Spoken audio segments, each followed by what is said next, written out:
그리스도인들에게 있어서 기도의 중요성은 정말 아무리 강조해도 지나치지 않을 것입니다. 초대교회의 한 교부가 이런 말을 했습니다. 도둑이 어떤 집에 살그머니 들어가 그 집의 물건을 훔치려고 하다가 집안에서 이야기 소리가 들리면 감히 그 집을 들어가지 못한다는 겁니다. 마찬가지로 우리의 대적 마귀가 우리의 영혼을 훔치고 그것을 차지하려고 몰래 숨어 들어왔다가 기도가 솟아나는 그런 소리를 듣게 되면 무서워서 감히 들어오지 못한다는 겁니다. 얼마나 기도가 중요한지 몰라요. 우리 개인적인 것도 그렇고 교회도 마찬가지고 가정도 마찬가지입니다. 기도하는 가정 위에 사탄 마귀가 틈타지 못한다라는 것이죠. 그래서 주님께서는 늘 깨어 기도할 것을 명하시면서 가장 모범이 되는 기도, 주님의 기도죠. 이 주님의 기도를 우리에게 가르쳐 주셨습니다. 여러분, 기도에도 모범이 있다 말씀을 드렸어요. 기도도 이렇게 모델이 있다라는 겁니다. 기도도 훈련이 필요해요. 우리 주님께서는 이렇게 기도하라고 말씀하신 겁니다. 기도로에도 올바른 기도가 있음을 말해주고 있어요. 우리가 배워야 할 기도가 있는 것이죠. 성경에 많은 기도들이 나오지만 우리가 배울 기도가 있다면 첫 번째 기도는 우리의 주님의 기도일 것입니다. 하지만 생각보다 많은 그리스도인들이 주기도문을 제대로 사용하지 않습니다. 여러분, 하루에 주기도문을 새벽 예배 나오시는 분들은 마지막에 주기도문을 하니까, 근데 하루에 주기도문을 얼마나 하나님 앞에 그 기도를 드리면서 우리의 기도를 드리고 있습니까? 주기도문을 예전에 이제 그 고대에 이렇게 고대가 아니죠. 초기 그 기독교 공동체에서는 주기도문이 어느 정도 확정이 되고 난 이후에 하루에 3번씩 암송을 했다고 해요. 근데 요즘 그런 그리스도인들이 있을까요? 주님께서 이렇게 기도하라고 우리에게 가르쳐 주셨음에도 불구하고 그 기도를 상시 그리고 또 정말 습관적으로 또 사용하고 있는 그런 사람들은 많지 않을 것입니다. 그래서 마틴 루터는 이런 이야기를 했어요. 주기도문이 역사상 가장 끔찍한 순교자다, 이렇게까지 이야기를 했습니다. 사람들이 그게 좋은 기도임을 알고 있음에도 잘 사용하지 않는, 깊이 생각해 보지 않는, 그 기도가 기준이 되어서 우리의 기도를 드리지 않는 순교자가 되어버렸다, 이렇게까지 말을 했습니다. 여러분, 예수님께서는 이 기도문을 당신이 그냥 드리셨던 기도로만 제자들이 기억하고 기념하라고 가르쳐 주신 게 결코 아니에요. 이런 기도가 있구나, 이런 좋은 기도가 있구나, 이 정도로 가르치기 위해서 예수님이 주신 기도가 아니라 이 기도가 진정 우리의 기도가 되기를, 그런 마음으로 너희는 이렇게 기도하라고 주기도문을 가르쳐 주셨는데 우리는 그렇게 그 기도를 그렇게 중요성을 생각하지 않는다는 겁니다. 이번 가을에 많은 기도들을 드릴 수 있지만 이 주기도문이 우리의 가장 중심이 되어서 하나님 앞에 올바른 기도로 나아갈 수 있기를 바라요. 이 중요성을 가지고 주기도문을 다시 한번 좀 보실 수 있게 되기를 바랍니다. 오늘 본문의 내용은 주기도문의 시작이라고 할 수 있어요. 오늘 길게 읽었지만 우리 그 9절 말씀만 좀 살펴보기를 원하는데요. 주기도문의 시작이라고 할 수 있습니다. 예수님께서는 너희는 이렇게 기도하라, 이렇게 말씀하시면서 우리가 기도하는 대상에 대해서 말해주고 있습니다. 하늘에 계신 우리 아버지, 하늘에 계신 우리 아버지. 여러분, 기도에도 대상이 있어야 돼요. 확실한 대상들 있잖아요. 이게 이방 종교와 다른 것들이에요. 우리가 천지신명, 천지신명이라는 대상이 있는지 모르겠어요. 막연한 신이잖아요. 그런데 하나님께서는 분명하게 우리에게 기도할 때 하늘에 계신 우리 아버지께 기도하라고 분명하게 말씀하십니다. 밀러라는 학자는 이 기도의 시작을 기도의 황금문이다, 이렇게까지 이야기를 했습니다. 그러니까 누구나 하나님 앞에 다가가기 원하는 사람은 이 황금문을 통과해야 된다라는 거예요. 여러분, 하나님 앞에 기도할 때 어떻게 기도하십니까? 저도 하나님 앞에 늘 기도할 때 아버지를 3번 외치고 기도를 하는데, 하늘에 계신 우리 아버지죠. 아버지를 외치고 기도의 문을 열어가야 된다. 그것이 바로 황금문이다, 이렇게 소개해주고 있습니다. 지난주에도 이 기도에 대해서 우리 그 말씀을 살피면서 기도의 손 이야기하지 않았습니까? 기도를 어떻게 해야 되는지 모르시는 분들은 이 기도의 손을 꼭 기억해라. 첫 번째, 하나님을 부른다. 두 번째, 감사의 기도. 세 번째, 좀 안 좋은 회개의 기도. 네 번째, 요청, 간구의 기도. 마지막으로 예수님과의 약속, 예수님의 이름으로 기도. 첫 번째 뭘 부르는 겁니까? 하늘에 계신 우리 아버지를 불러야 된다. 이것이 기도의 황금문이고 기도의 시작임을 말해주고 있습니다. 기도의 대상이 명확해야 된다는 겁니다. 어떤 분들은 기도하는데 그냥 하나님 부르지도 않고 기도하시는 분들이 있어요. 물론 하나님 다 들으십니다.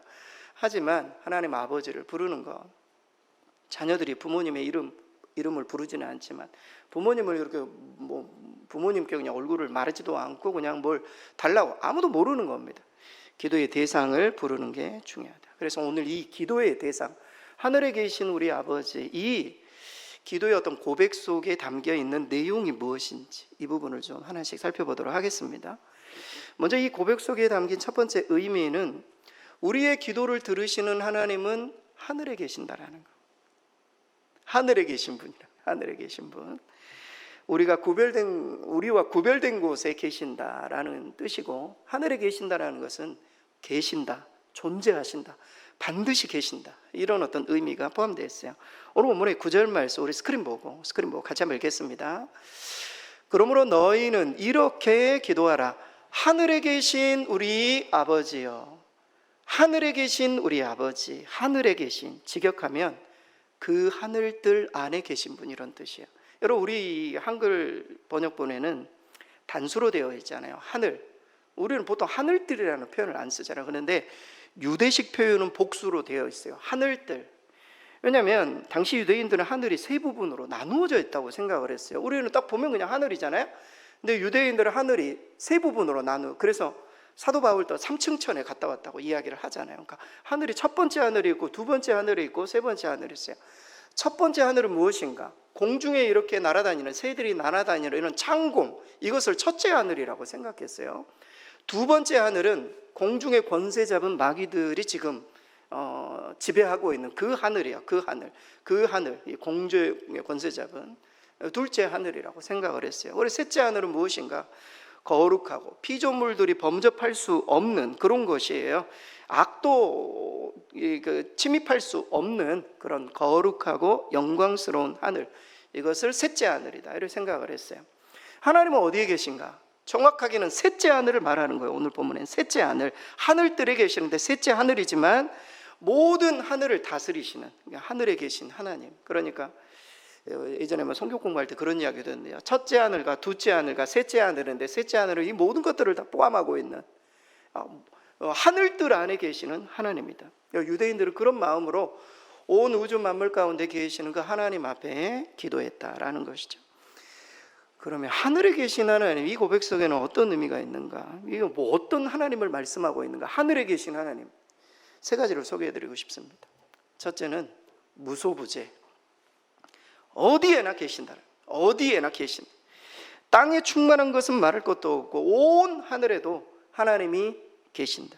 그래서 우리는 하나님 아버지를 부르기 위해서 특별히 어떤 장소를 구분하고 어떤 시간을 약속하고 하나님을 찾아갈 필요가 없는, 하나님은 성전에서도 우리가 아버지, 하늘에 계신 아버지를 부를 때에 성전에서도 응답하시고, 심지어 추석기일에 차 안에서도 아버지를 부르면 하늘에 계신 아버지께서 우리가 응답하시는, 무소부재하신 하나님, 그냥 모든 것에 편재하시는 그런 하나님이심을 말해주고 있습니다.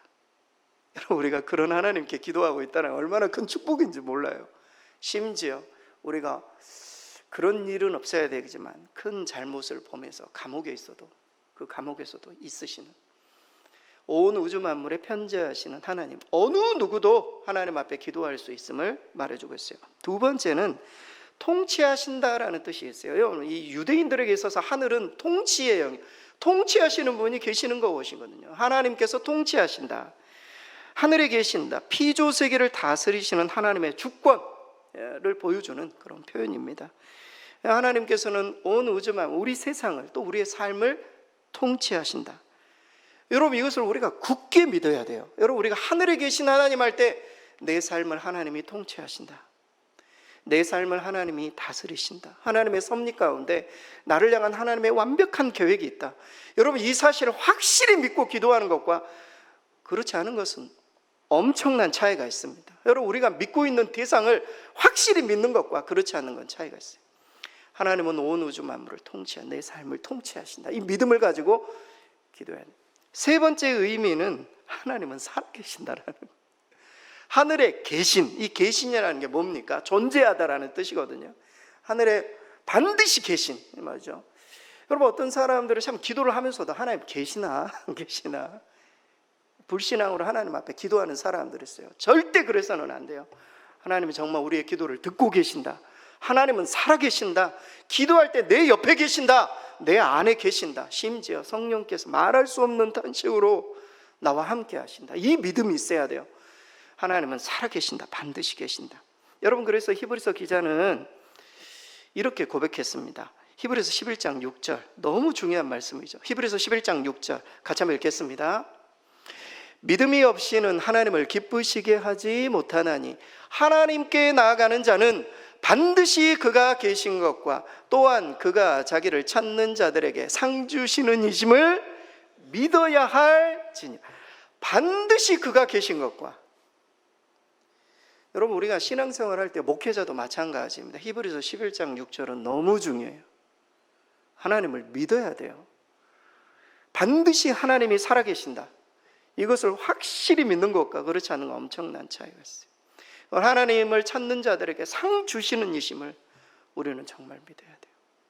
하늘에 계신 하나님, 요 세 가지 의미가 있대요. 무소부재하시고 우리의 삶을 통치해 가시고 정말 하나님 살아계신다.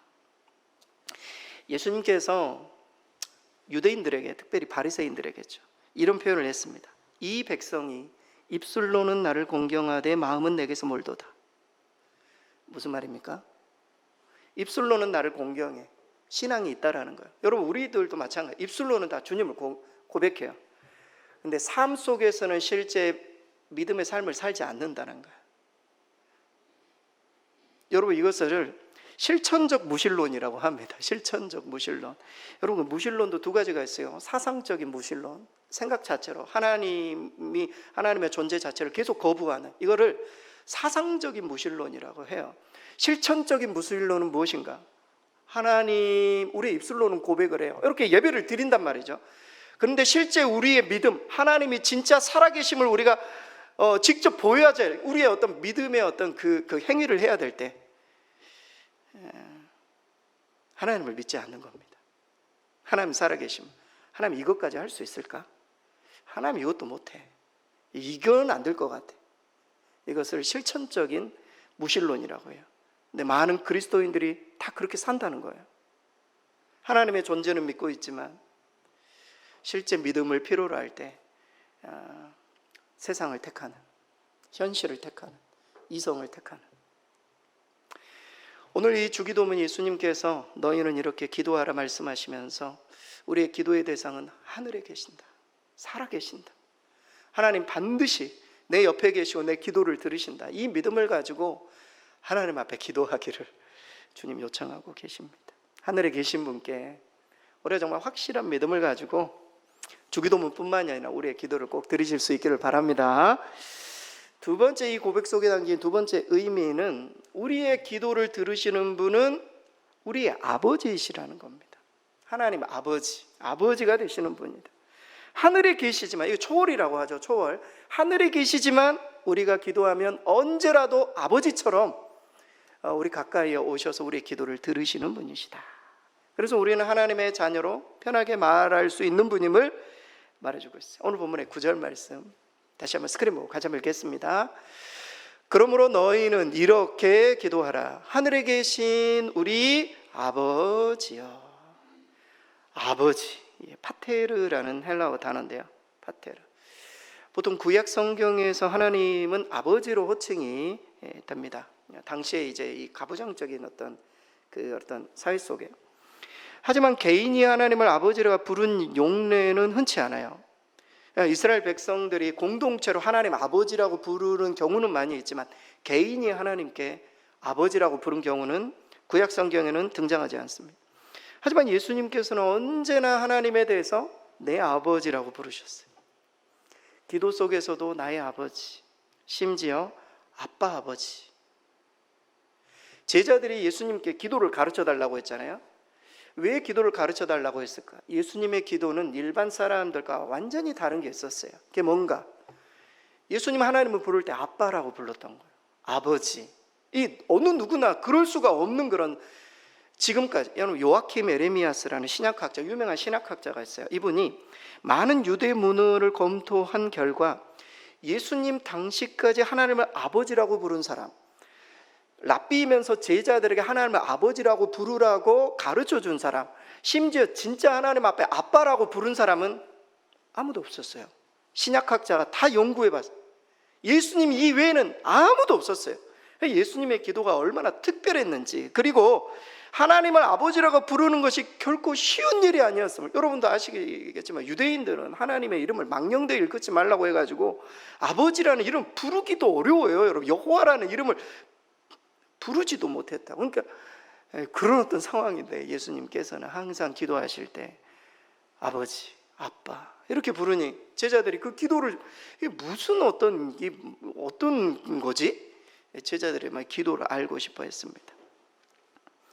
물론 인간의 타락으로 말미암아 이 아버지의 개념이 오염되었고, 실제 부끄러운 아버지의 모습으로 인해서 아버지 부르면 우리의 막 눈물이 나고 막 이러기보다 아버지 너무 나를 힘들게 했어, 이런 생각들이 솔직히 좀 들 때가 있을 수 있습니다. 하지만 성경에 나오는 아버지 하나님은 절대 그런 모습이 아닙니다. 하나님 아버지는 엄격함과 위엄이 많으신 동시에 집 나간 탕자를 눈이 짓무르도록 그리워하시며 기다리시는 그런 사랑의 아버지이세요. 우리가 일반 여기에 있는 아버지의 모습을 보고 하나님 아버지를 생각하면 안 되고, 하나님의 아버지의 모습을 보고 지금 현재 아버지들이 이렇게 바뀌어야 되는데, 이렇게 생각해야 되는데, 우리 아버지의 개념이 그것으로 인해, 전에 제가 그 안타까운 설문조사를 본 적이 있습니다. 전 세계 138개국 청년들에게 이런 질문을 던졌어요. 세상에서 가장 아름다운 단어가 무엇인가? 이런 질문을 던졌어요. 어떤 단어가 가장 아름다울까요? 청년들은 이구동성으로 제일 첫 번째로 엄마라는 단어를 꼽았어요. 엄마, 마더죠, 마더. 엄마가 1위였어요. 2위는 열정, 패션이라는 단어였어요. 3위는 미소, 스마일, 아름다운 단어. 네 번째는 러브, 사랑이었어요. 다섯 번째 아버지 아닙니다. 여섯 번째 아닙니다. 일곱 번째 아닙니다. 열 번째 아닙니다. 50번째 들지도 않아요. 아버지 이름이 들어가 있지도 않다고요. 50번째 70이 바뀌어 있어요. 아버지들은 회개해야 돼요. 회개. 저를 포함해서 아버지들은 회개해야 된다. 아름다운 단어가 아닌 거예요. 아버지 하면. 그러나 여러분, 아버지들이 얼마나 고생합니까? 사실 제가 근래 유튜브 어떤 동영상을 봤어요. 중국 아이들이, 꼬마 아이들이죠, 초등학생 아이들인데 선생님이 영상을 보여주는 거예요. 어떤 영상을 보여주냐면, 학교 수업에 영상을 보여줘. 어떤 영상을 보여주냐면, 초등학생 아이들의 아버지들이 일하는 일터 속에서 고생하고 있는 아버지의 영상을 찍어가지고 아이들에게 그걸 보여줘요. 벽돌을 지고 사람들이 막 엄청나게 비가 내리고 있는데 막 흙을 푸고 있고, 막 이런 영상을 아이들에게 보니 아이들이 다 울어요. 아버지가 저런 일을 하고 있는지 몰랐던 거죠. 밖에 나가서 요거도 듣고 고생하면서 집에 와가지고는 하하호호 웃으면서 그렇게 아이들을 케어했던 아버지의 모습을 영상으로 보고 애들이 다 울어. 자기 아버지가 아닌데도 다 울고 있어요. 아버지의 개념을 우리는 회복해야 돼요. 여러분, 우리 인생 최대의 과제 중 하나는 하나님 아버지 되심을 아는 거예요. 하나님의 아버지 되심을 아는 거예요. 중요한 것은 우리가 하나님을 아버지라고 부르면서 기도한다는 것은 우리가 모두 하나님의 자녀라는 겁니다. 하나님의 자녀. 우리는 마음껏 하나님 아버지께 구할 수 있는, 사랑의 아버지께 구할 수 있는 하나님의 자녀다. 이 부분을 놓쳐서는 안 돼요. 예수님을 알기 전에는 본질상 우리 모두가 진노의 자녀였습니다. 여러분, 잊지 마시기 바랍니다. 그러나 그리스도의 대속으로 말미암아 하나님이 우리 아버지가 되시고, 우리도 예수님처럼 아버지께 마음껏 구할 수 있는 그런 어떤 신분, 그런 특권이 우리 가운데 주어진 것입니다. 사랑하는 성도 여러분, 우리 성도님들은 어떠십니까? 기도할 때 하나님을 아버지라고 부르고 계십니까? 어떤 목회자가 그런 이야기를 하더라고요. 전도를 하면서 느낀 게 있대요. 그게 뭔가, 예수님을 믿고 성령이 들어오면은 하나님을 아버지라고 부를 수 있대요. 그런데 성령이 들어오지 않는 사람이 하나님을 아버지라고 못 부른대요. 아무리 강요해도 안 된대요, 이게. 여러분이 하나님 앞에 기도할 때 아버지라고 기도를 하고 있다면 우리 안에 성령이 내주하시는 증거라는 거예요. 하지만 우리가 신앙생활은 열심히 하지만 하나님 앞에 아버지 이름이 안 나와. 아버지란 이름이 안 나와. 본인이 정말 신앙생활을 잘하고 있는지 생각해 보라는 겁니다. 여러분, 제가 우리 기도를 하다 보면은 연세 드신 분이든 아이든 상관없이 다 어린애로 돌아가는 것 같아요. 기도하면 다 아버지를 부르잖아요. 아버지, 권사님이든 장로님이든 뭐든. 왜 우리가 아버지를 부릅니까? 오늘 예수님이 그 기도를 가르쳐 주셨기 때문에 그래요. 하늘에 계신 우리 아버지, 아버지라고 부르라고. 우리는 자녀로서 그렇게 요청할 수 있다고, 그렇게 기도해야 된다. 여러분, 이번 가을에 기도하실 때 하늘에 계신 우리 아버지, 우리 아버지께 정말 자녀로서 구할 바를 구하실 수 있기를 바랍니다. 아버지 되신 하나님은 다 알고 계세요. 다 듣고 계시고 가장 좋은 것들을 예비하고 계신다. 믿음을 가지고 간구하시는 이번 가을 되실 수 있기를 바랍니다. 마지막으로 이 고백 속에 담긴 의미는 이 기도를 들으시는 하나님 아버지가 맞는데 우리의 아버지가 되신다라는 겁니다. 내 아버지뿐만이 아니라 우리의 아버지. 우리 예수님께서 너희는 이렇게 기도하라. 하늘에 계신 내 아버지. 이렇게 기도하는 게 우리 아버지, 너희들의 아버지다. 내 아버지가 너희들의 아버지다. 이렇게 가르쳤습니다. 오늘 본문의 9절 말씀 우리 마지막으로 함께 읽겠습니다. 그러므로 너희는 이렇게 기도하라. 하늘에 계신 우리 아버지, 우리 아버지, 파테르 헤몬, 우리 아버지. 공동체에서 드리는 이 기도의 모범을 개인적인 그래서 이 주기도문은 공동체에서 드리는 우리 아버지. 이 표현 속에는 우리 모두가 한 하나님을 모시는 형제임을 우리에게 가르쳐주고 있어요. 우리가 기도할 때 함께 우리 모두가 기도한 한 형제이다. 우리가 주기도문을 통해 하나님을 아버지로 부르는 순간 모든 성도들은 인종과 이념과 사상과 민족을 뛰어넘어 한 형제가 되고 지체가 될 수 있음을, 우리가 하늘에 계신 우리 아버지 부를 때 우리 모두가 한 형제가 될 수 있음을 성경은 말하죠. 세상 사람들은 올림픽 하면은 전 세계가 하나가 된다, 월드컵 하면 하나가 된다. 절대 그렇지 않아요. 하나님을 우리 아버지라고 부르는 순간 전 세계가 하나가 될 수 있음을 성경은 말해줍니다. 예수님께서도 이런 말씀을 주셨습니다. 요한복음 20장 17절 아주 유명한 말씀, 우리 같이 한번 읽겠습니다. 예수께서 이르시되 너는 내 형제들에게 가서 이르되 내가 내 아버지 곧 너희 아버지, 내 하나님 곧 너희 하나님께로 올라간다. 내 아버지가 너희 아버지라는 거예요. 내 하나님이 너희 하나님이라는 거예요. 너무 놀라운 말씀 아닙니까? 예수님이 예수님 십자가 못 박혀 돌아가시기 얼마 되지도 않아요. 지금 이게 부활하신 우리 주님께서 말씀하신 내용이거든요. 내 아버지가 너희, 우리 하나님이라는 거, 우리 하나님 이 부분을 강조해 주고 있어요. 사실 인류는 처음 창조될 때에 한 남자에게서 여자가 창조되고 두 사람에게서 자녀들이 출생해서 가족을 이루도록, 이게 하나님의 어떤 플랜이었어요. 하나님의 어떤 계획이었단 말이죠. 인간의 타락으로 죄가 들어오지 않았다면 우리 모두는 다 형제였을 거예요. 그리스도 안에서 다 한 고향을 가지고 있었을 거란 말이죠. 에덴 동산이라는.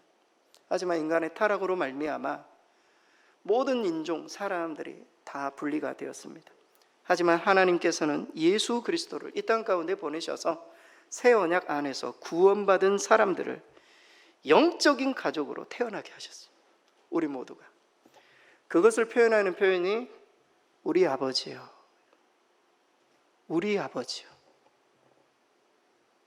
내 아버지가 아니라 우리 아버지요.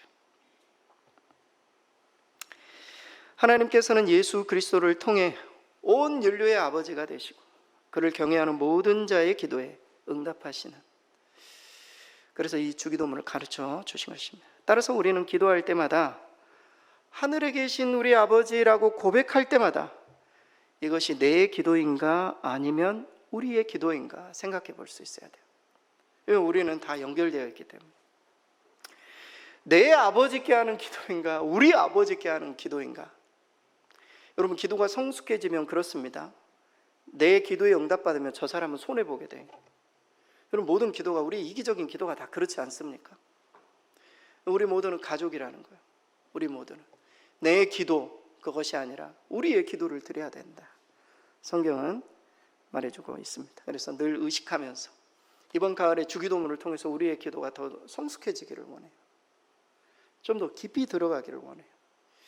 하나님의 뜻이 온전하게 이루어지기를 원해요. 그렇게 기도한다면 하나님 그 기도를 바라시고 우리의 소원까지도 분명히 이루실 줄 믿습니다. 결론입니다. 저는 가보지는 않았지만 우루과이의 한 작은 성당 벽에 이런 주기도문이 적혀 있다고 합니다. 제가 오늘 본문, 오늘 내용만 좀 했습니다. 이런 주기도문입니다. 하늘에 계신이라고 말하지 말라. 세상 일에 빠져 있으면서. 우리라고 하지 말아라. 너 혼자만 생각하며 살아가면서. 아버지라고 하지 말아라. 아들, 딸로 살지도 않으면서. 그 뒤로 계속 쭉 나와요. 주기도문을 그렇게 암송하고 하나님 앞에 기도하지만 그 주기도문과 전혀 상관없는 삶을 살면서 이렇게 해달라, 저렇게 해달라, 기도하지 말라는 겁니다. 우리 입술의 고백만이 아니라 우리 삶으로 연결이 기도가 되지 않으면 그 기도는 허무한 기도이고 하나님이 듣지 않으신다는 것. 여러분, 어떻습니까? 하늘에 계신 우리 아버지께 당당히 기도할 수 있을 만큼 하나님의 자녀답게 여러분은 살아가고 계십니까? 하나님의 살아계심을 확실히 믿고 우리 아버지와 여러분은 교제하고 계십니까? 기도의 황금문을 통과해야 진정한 기도를 드릴 수 있다. 오늘 내용이 기도의 황금문이에요. 하늘에 계신 우리 아버지요. 이 내용에 담긴 그 신학적이고 이 신앙적인 의미를 우리가 잘 이해하고 확신을 가지고 이번 가을에 하나님 앞에 기도해서 좀 하나님의 뜻이 이루어지고 우리의 소원들까지도 하나님의 온전하신 뜻 가운데 응답받고 하나님 앞에 영광 돌리신 저 여러분 되실 수 있기를 바랍니다.